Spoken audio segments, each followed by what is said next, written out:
Hello everyone, and welcome to Nirmal Bang presents Pearls of Fisdom. I'm Avan Bash. In this series, we aim to get to know corporates better, understand their journeys, their growth outlook, as well as what are going to be some of the key levers for growth. And today we put the spotlight on metro brands. Is it really walking the talk? And what's the runway for growth? This company is a pure play footwear retailer in India. It was set up in the year 1955 and offers the widest range of brands from the likes of Mochi, Crocs, FitFlop, and many more. So, we want to understand how the company is going to really leverage the opportunity within the sports and athleisure segment and become a world class retail experience in the customer's footwear wardrobe. Joining me right now is Mr. Nissan Joseph. He's the Chief Executive Officer at Metro Brands. Welcome. Thank you so much for taking time out and joining in on Pearls of Wisdom at Nirmal Bang. And we want to get pearls of wisdom from you, Mr. Joseph. So let's start off by understanding a little bit more about Metro Brands, the pure retailing model in footwear. You've got multiple stores across segments, multiple price points, multiple geographies, and brands, of course.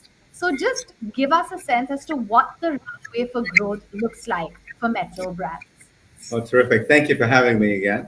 It's great to be here. Metro Brands has a number of different banners that we operate under. But if you break them down, they fall into three broad groups, three verticals, as we call them. There's our core brands, which is our Metro, Mochi, and Walkway, which is our own brands that, we've cultivated over many, many decades in India. We have our strategic brand partnerships that includes Crocs and FitFlop and FILA. And then, of course, now we've got into the athletic segment, which is our third vertical with Foot Locker, right? And each of those verticals in their own space have an immense runway for growth. So if you look at Metro today, we're at roughly 300 stores, right?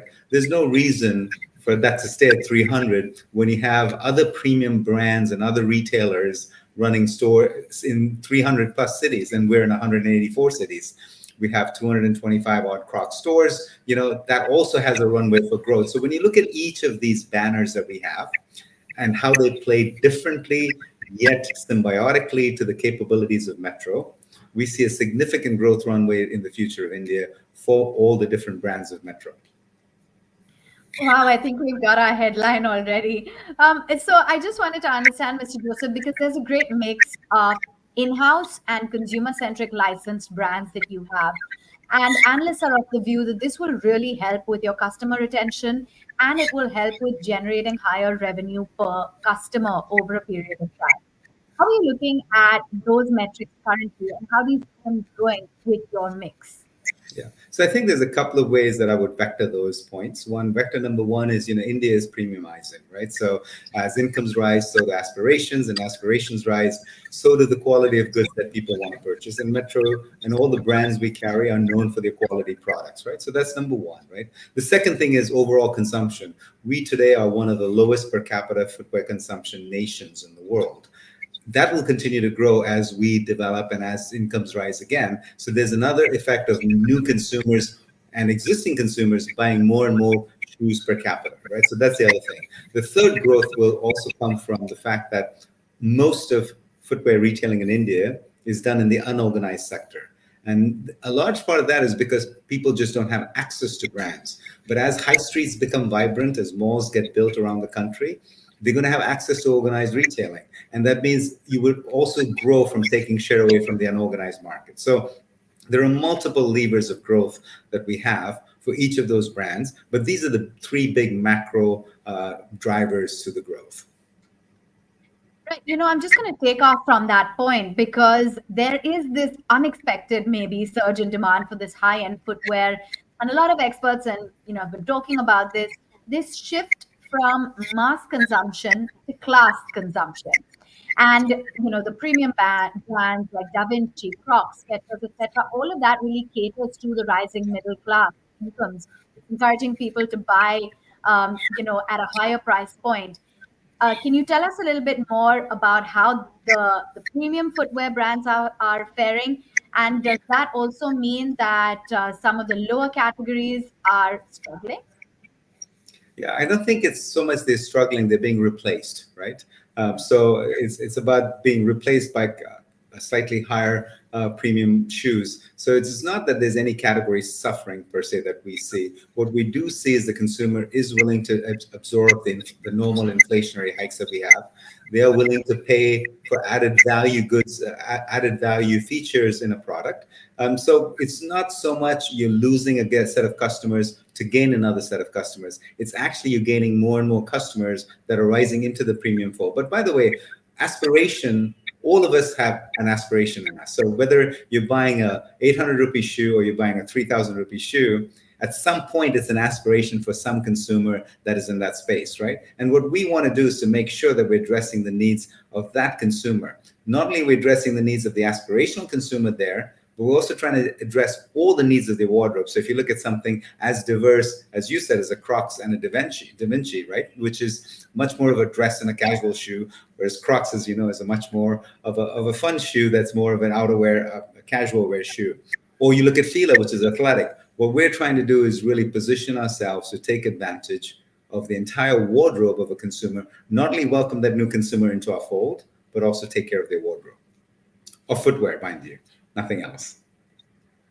Yeah, and speaking of Crocs as well, you guys have recently announced the extension of the partnership with Crocs India, and we know that that is a world leader in innovative casual footwear. Tell us a little bit more about what this brings to the table for Metro Brands and how you expect this category to perform. Yeah. So we've had a long 9-year relationship of opening stores for Crocs, and we've now extended that, and now we have a future 12 years that we've extended it to. Of course, they have dates and gates in between. We also have picked up exclusivity in the South and the West, while we continue to operate stores in the North and the East. It's not like we're exiting the North and the East, but we now have exclusivity, which we didn't have with Crocs before, for the South and the West. So that we're very excited about. They've been a tremendous brand. They've done extremely well, not only in India, but also globally. And we're excited about the opportunities for growth for Crocs throughout India, but especially in the South and the West. Okay, that's Crocs. And what about FILA? Because there's a lot of optimism riding high here. There was a lot of brand awareness, great success for FILA in China. Are you looking at store rationalization in the near term? How are you looking at FILA's financials and the kind of run rate that you're expecting here? Yeah. So we as we said before in our third quarter earnings call, that last year, fiscal 24, was a year to clean up FILA, right? Which meant actually exiting as many stores as we could feasibly. You can't exit all the stores you want at the same time, but exiting what we have in the space today, because we do want to reposition the brand in this coming year. And that's what we've always aspired to do. And repositioning it because we think that FILA did not have the right voice that it deserved in the country. The brand is much bigger than the business in India, right? So to take advantage of that, we had to extinguish what was there in the market, then come back, reposition it to where we believe it can go. And you mentioned the China story. That's an absolutely different cadre of products that they have out there, right? And I'm not saying we can bring that same level of almost a bridge to luxury product to India, but we definitely want it to be there for the aspirational customer. So that's the second part of the journey which we're starting right now, as we've always said, which is repositioning the brand. And the next year will be where we start to really accelerate the brand into the Indian market. And I think the timing is right? We're also seeing that the athletic and the sports adoption in the country is rising. We see the awareness of health and fitness is continuing to rise. So it is not going to be necessarily having to take market share from another brand to grow. It's about making sure that you position FILA right to just go ahead and capture the growing market coming into the space. Right. And there's very economical sourcing of raw materials, I understand, because you're sourcing your raw materials at economic prices in bulk quantities for manufacturers. How does this really help in your margin profile? Well, I think anytime you look at the entire value chain in the sourcing, in the supply chain, right? You have scale always brings you price advantages, right? And when you have 850 stores across your portfolio, roughly, that gives you that scale that you can start bringing in products that have similar material componentry, but not maybe precisely the same, but you're able to aggregate them, right? So it does have that advantage. And as you know, with FILA, we have the potential to make it right here in India of course, underneath the specs and the auspices of the FILA oversight. But we have that advantage too, to be able to make local for local production, both in terms of design, but also in terms of production. So all that adds scale and vigor to our supply chain. We're then able to go back and get economies of scale. Fortunately for us, we're not seeing any significant spikes or dangers of a spike in the raw material prices in our space. So that should be advantageous to us as we go forward. We are going to see increases in price, which is a given on any given Monday of the year. However, but it's not going to be unusual spikes. So we're able to follow a trajectory and continue to maintain our margins that we've guided to. Right. That's good to know. And do you think we can more brand acquisitions, more licenses like this once, down the line? I think what's important for us is to work everything customer backwards among. So if a consumer shows an affinity for a brand that we think is important to them, at that point, we'll do everything we can to go get it, right? But it's really customer backwards. It's not about us sitting here and saying, we want to acquire X number of brands in the ecosystem, right? It is about what's happening in the market. It allows us to stay nimble. It allows us to also be accurately responsive to what the consumer needs, as opposed to trying to hit a target number of a brand acquisition target, right? And I think there's lots of exciting opportunities for brands coming up in India. I don't think there's a international brand out there that's worth anything that doesn't have a line about India in their overall strategic plan today, right? And that just goes to speak to the strength of where we are as a country. What about increasing your presence in tier 2 and 3 cities? What's the game plan over there? Because it has been increasing. Has the share of metro cities declined, and how will you grow? I think the beautiful part about India and where we are as a company is there's multiple opportunities for growth in each of those tiers, not counting tier 4. We're not ready to go into tier 4 cities yet, right? But with tier 1, 2, and 3, we have 3 distinct ways we can grow in each of those tiers. So the first one is what I would call a cluster strategy, right? So if you're doing well on, let's say, a linking road, you know that you could go down 2 kilometers, 3 kilometers towards Car and open up another cluster of stores and not really take away from your first cluster of stores on linking road, right? So we call that clustering of stores. The advantage to clustering is you understand the market, you understand the demographics, you understand the consumer in that space, right? Because as you know, you could go not too far away to Ghatkopar and it's a different consumer totally, right? Though as the crow flies, they're quite similar. But demographically, they're distinctly different. So clustering is a big part of it. The second part of it is what I call backfilling. So where we know we have a successful Metro or a Mochi store, we would definitely want to go back in there and backfill it with the other banner that we didn't have in there, and or also see what is the potential for a Crocs store there, what's the potential for a FitFlop store, and eventually, of course, when we get ready to accelerate FILA, we will also use that as a metric to figure out what's the best places to open FILA, right? So the second strategy in all these 3, tier 1, 2, and 3 cities is to backfill. And the third one, of course, is new city penetration. And as I mentioned before, Metro Brands is roughly 180 odd cities. That's nothing compared to the landscape of India, where we could easily be in 300 cities or so. Yeah, so I want to just stretch that point forward in terms of the e-commerce strategy as well and omni-channel volumes and sales. How do you look at that increasing? Will e-commerce remain a dominant trade channel? Will you increase your share over here? Analysts are talking about that going to 58% by FY25. Yeah, we continue to see e-commerce growth, not because people don't like brick and mortar, but I think there's more and more people that are going to become aspirational in towns where they're underserved to start with, right? So we're in 180 cities. How many zip codes are you really servicing compared to the 19,000 zip codes that you can service with e-commerce? So what you're seeing in the rise of e-commerce is largely driven, in our opinion, by the aspiring customer growth in cities where they do not have access to us. But it's also a good indication of where we want to go, because where we do have brick and mortar, we're not seeing the growth in e-commerce post-COVID coming at the cost of brick and mortar stores, right? So it's a very good indication when you see both channels, brick and mortar and e-commerce, growing, that consumer demand is really rising. So that's one thing on the e-commerce space. The other thing that's always going to be a challenge for us in India is, uh, e-commerce that has a huge discount-led buying pattern, right? Which is what brought it to where it is, and it continues even today. And that's something we as a brand want to manage, because we are not a discount brand. We don't believe in discounts. We believe in value for our products, but that doesn't mean it's a discount. And so we want to manage how we are perceived on the e-commerce channel, that there's not a dissonance with how we want to come across as a brand.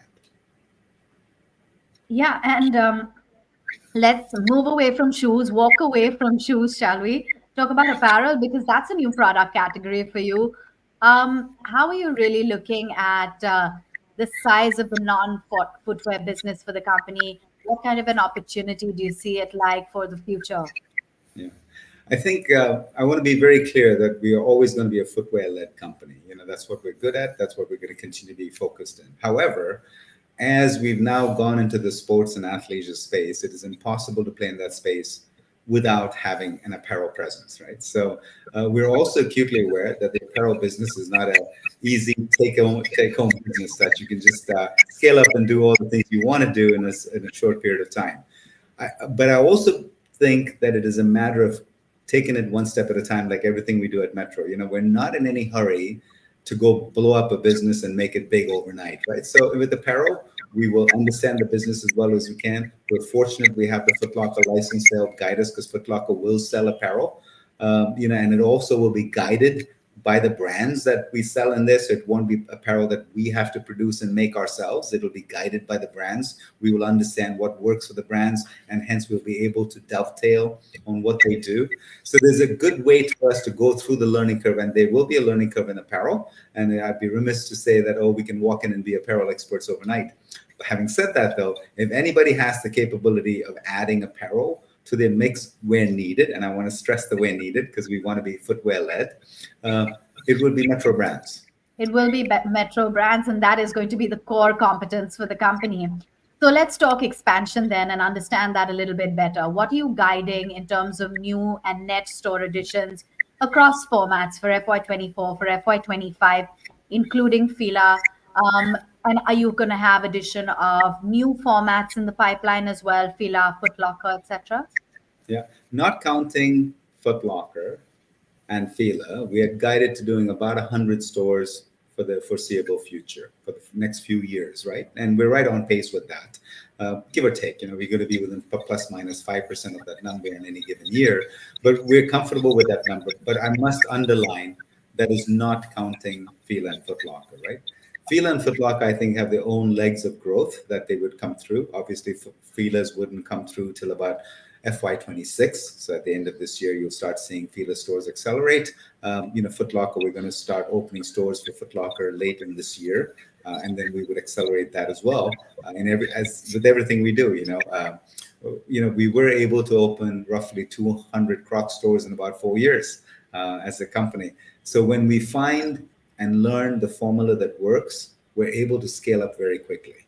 And I think all of those brands that we deal with, that is the formula we want to use for all of them. Okay, that's the formula you want to use. So can we see more such brand acquisitions, more such licenses down the line once the FILA acquisition is restructured? Is there anything in the pipeline? Yeah, I think it's a two-way street there, right? So first and foremost, what does the consumer want? And if there's something that they want, then I would work very hard to try and get the license for that brand or that type of shoe. So that's number one. But number two, also, if you're a footwear brand out there and you're looking at an India penetration strategy, one of the best opportunities you'd have is to do it with Metro, simply because we are pan-India. We operate multiple banners, so we understand how to work both with our own private label brands and our own stores, but also with international brands. And there's a certain cadence that you have to learn and how to deal with, and in bringing an international brand to life in India. So those are the advantages that Metro has that would make us very desirable for a brand looking to come in. If you couple that with the consumer wanting that brand, then I think it's a great winning combination. And I'd rather work from that space to say, does a brand want to come in? Does a customer want it? Then I think we'd go get it. But we're not going to go out and chase a number for the sake of chasing a number. No, fair. And you have gone on record to say that FY25 is going to be the year that you're repositioning the brand, and FY26 will see an acceleration of growth. Are you sticking by that? Absolutely, and that's something we've done. We've invested a lot of money in cleaning out the FILA inventories and things like that. This in 24, 25, we will reposition the brand, and we will have we'll have to go through the BIS rules that are coming in. But everyone's going through that in India. We're not alone with the new BIS standards that have come in, which I think will be great for the country once we get. It's always hard to implement something, but once you get through the implementation, it's going to be terrific for India and the economy and the manufacturing and for the consumers in India. And we honestly believe there's no reason we wouldn't be on track for 2026 acceleration, as we've said. Okay. So 20% CAGR growth, do you think that's achievable? Do you want to give out any sort of projection or message to the shareholders as to what the growth could potentially look like? Well, prior to the FILA and Footlock acquisition, Metro had always guided to about a 15 to 17% CAGR, right? That's a number we're comfortable with. I mean, obviously, last year was a slightly different year because of the COVID bump that we were facing from the previous year. But we're not alone in that. We saw that coming. We guided to it. Nobody wanted to hear me, but we guided to it to say, we're going through the COVID bump. It's a normalization year. But once we get past the normalization year, I would continue to stick to our guidance that without Footlocker and FILA, we would be in the 15 to 17% range. And then, Yvonne, I'll let you add a number to that for FILA and Footlocker. Okay, I absolutely will do the internal math. And what about competitive intensity? Is that giving you sleepless nights at all? Are you worried? Or is it something that, you've been dealing with in competition, part and parcel of it? Yeah, so I've dealt with competition all my life, and I got to tell you, of all the places I've dealt with competition, I would rather deal with it in India, not because they're not good. They're very good. They're very good competition, but the market is growing so fast that you don't have to worry about the competition as much. You just want to worry about that. Are you taking advantage of the market that's in front of you? So everywhere else, it was pretty much not a hugely growing market. So yeah, it was a dog eat dog world for market share, right? Here, fortunately, the market is growing. I don't want to say exponentially, but it's a cousin of exponential, right? So you just got to worry about making sure that you have your systems, your processes, your disciplines in place, so you can take advantage of it. So while competition is good in India, it's not as much of a worry to get it sleepless because the market is growing. Of course, they're good, and I'm sure they'll get better, but so will we. Okay, good to know. And before we let you go, given that this is Nirmal Bang, Pearls of Fisdom, you have been at the forefront of multiple corporates and, of course, at the helm of Metro Brands. What are the pearls of wisdom when it comes to running a company of this size that you really want to share? Yeah. Or anything you've learned that you think I deserves to think be mentioned? not to be cliched, and it is not the 4 Ps of marketing that I'm going to talk about, but the 4 Ps that I use personally to manage multiple businesses, and I've used it in every single geography, and it has never failed me. And these are the 4 Ps you have to focus on, right? So the first P obviously is your product, to ensure that it's in sync with what the consumer wants from a positioning, from a design, from a placement standpoint, right? You got to make sure your product is right. The number 2 thing is people, and you have to have a great team of people, regardless of where you are, to ensure that happens. The third P is really process, right? And I say process because you can't always determine the outcome, because the outcome has a multitude of external factors to it, but you can always determine whether you're doing the process right?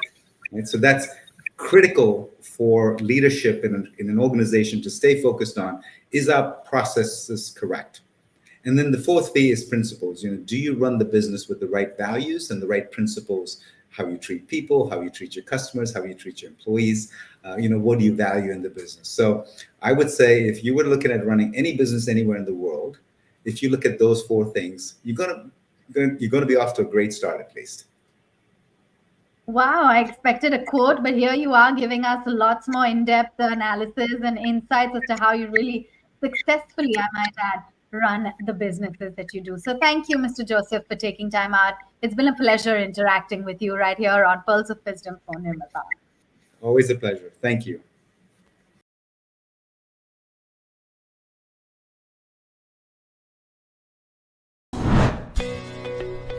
Subscribe to our YouTube channel and click on the bell icon to never miss an update from Nirmal Bang.